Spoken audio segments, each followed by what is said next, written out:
Hello, I'm Robert McDermott. I'm one of the professors in a course called Wisdom Texts. It could be called classic texts, but we're especially emphasizing that they're wise texts. They're among the wisest texts in all of human history.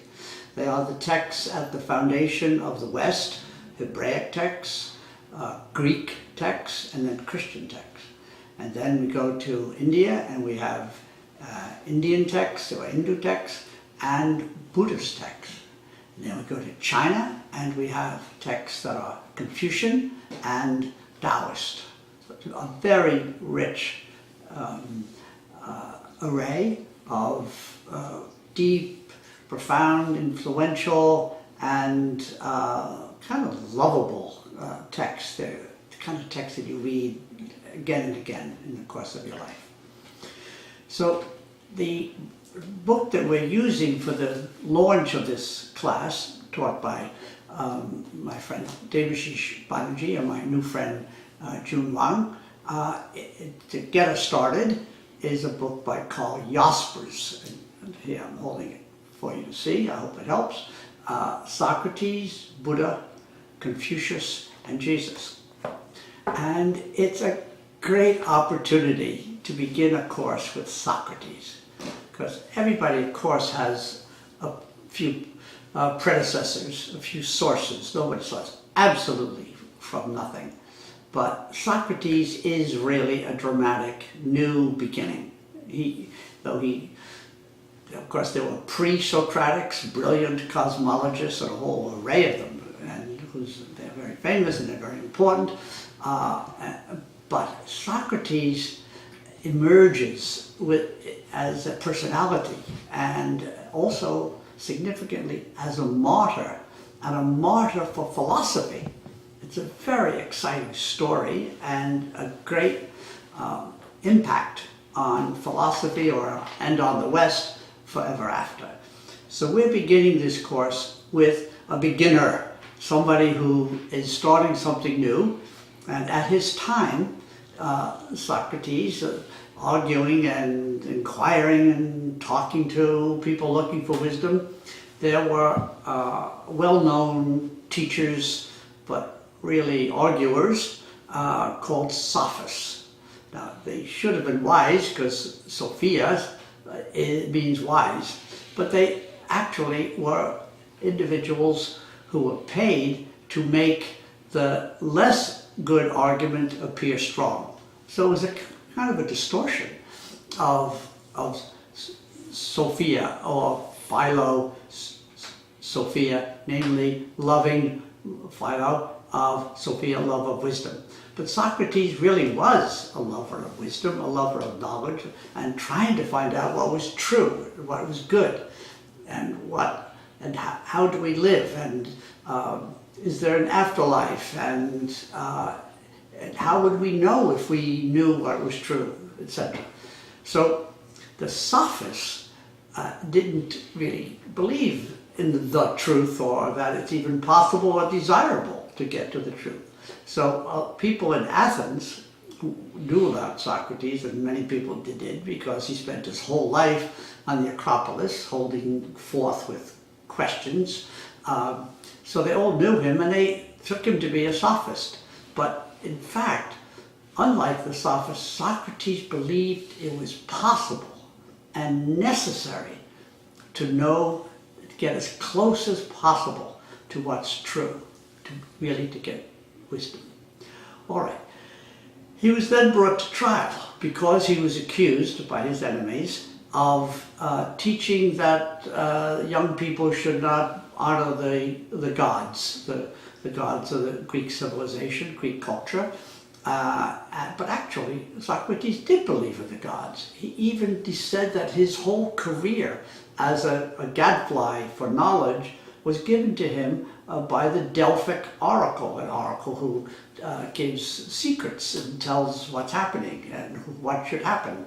And Socrates said, I was told by the oracle that although I did not have knowledge, he always insisted he didn't have knowledge, he said he was the wisest of men. And I think maybe this made some people mad. You shouldn't go around claiming that you're the wisest of men. By that he meant he seemed to be the only person he could find who admitted that he didn't have knowledge. So he believed in knowledge and said he didn't have it. Now, the trial was unjust. It was arranged by his enemies. He was found guilty of corrupting the youth and sentenced to death. And his young friends said, you should escape, you should go here, you should go there, you should do it, etc. And he just looked at them with great calm and a whole lifetime of wisdom, not necessarily knowledge, but wisdom. And he said, of course I couldn't possibly leave. I'm an Athenian. It's not a place where I live. It's my definition. I am an Athenian who's trying to find the truth. And he then went to his death peacefully and insisting that he cannot be hurt. Evil cannot be done to a person who is practicing virtue and who is seeking knowledge. And he said, and I don't care what you do with my body, it's not me. The me is this questioning being, and nobody knows what it'll be like when I go to the other side. But in any case, the court, it can't really hurt me because I know myself and I'm seeking the truth, and therefore I have lived a life about which I have no regrets. This ideal comes then into the West, not by writings by Socrates, because he didn't write anything, but by his absolutely amazing student who was 20 years old when Socrates was executed. The student's name, of course, was Plato. And Plato then wrote about 1,500 or 2,000, however you count, pages of philosophical inquiry with the same kind of dialogue that Socrates practiced and recommended as the way of philosophy. So philosophy comes by people talking to each other and listening to each other and then trying to go further and further and further. Well, Plato begins with Socrates in a state of seeking knowledge but not having it.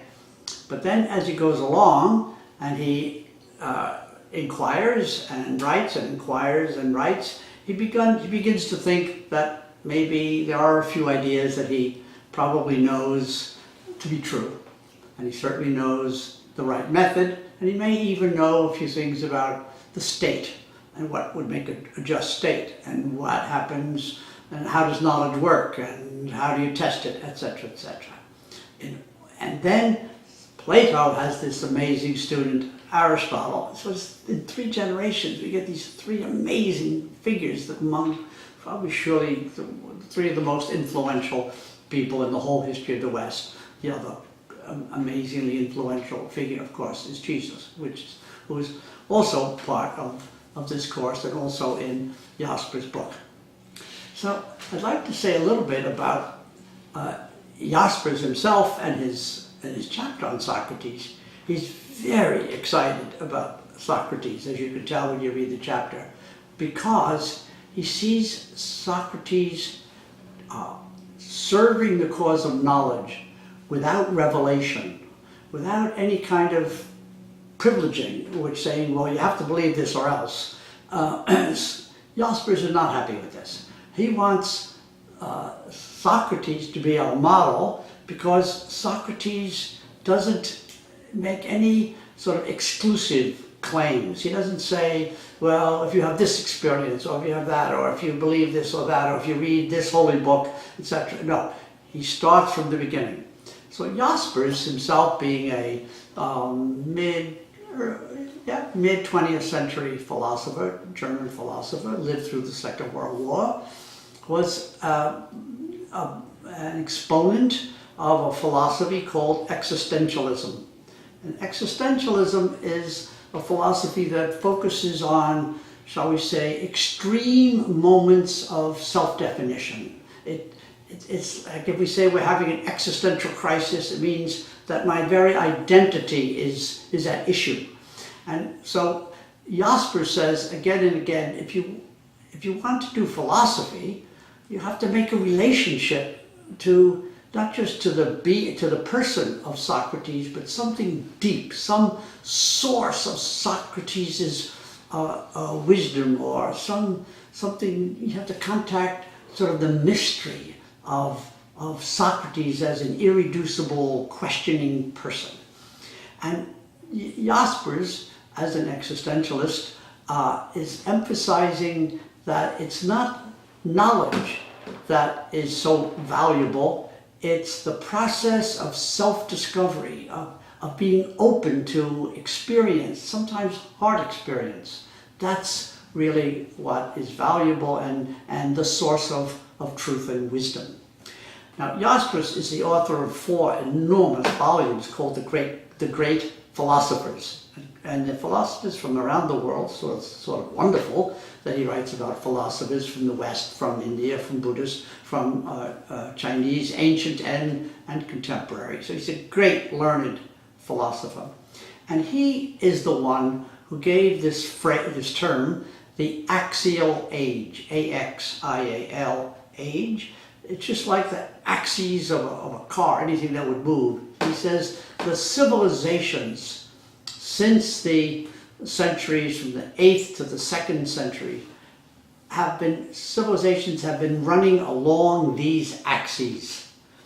And so he says that around the globe, almost exactly the 6th to the 5th century, in Greece, there are these pre-Socratics, these great philosophers, Parmenides, Heraclitus, Anaximenes, Anaximander, begins with Thales, these great cosmologists. He said this is an explosion of philosophy. At this time, philosophy comes into existence for the first time.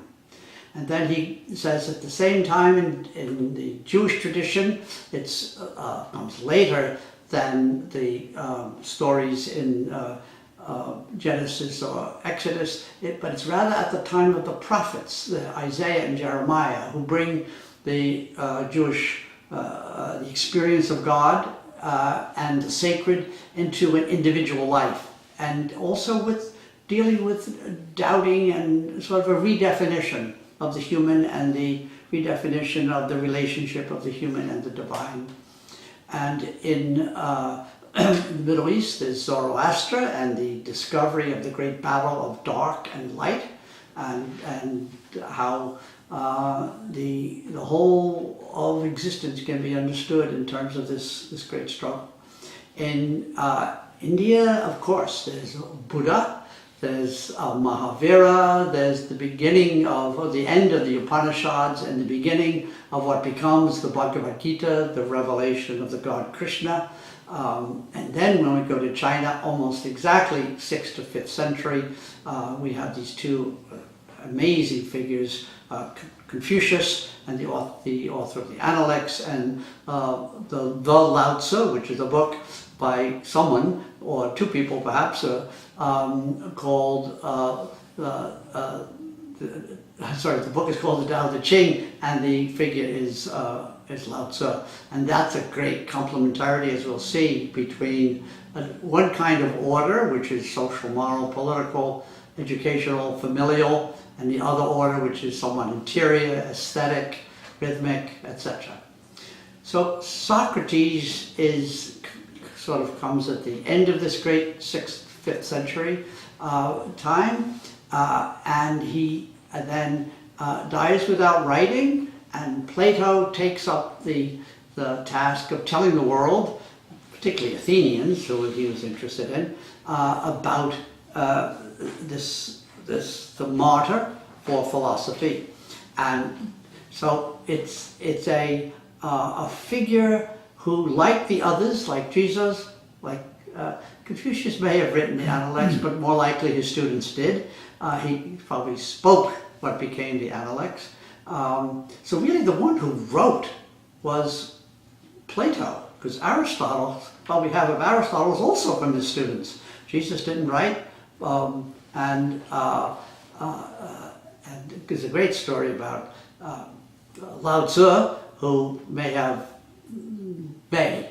dictated the Tao Te Ching sort of before he went out to his to the end of his life. So these figures were telling anybody who would listen the wisdom that came from sort of the summation of their life's work. So now we want to think about Socrates as a philosopher absolutely without dogma. And this is why, of the four of them, he is the most, Jaspers is the most excited about Socrates, because anybody in any culture can just start where he is and start to question, and then look for an alternative or a counter. So it's sort of like a thesis, then an antithesis or an antithesis, in the hope that some new idea would come forward.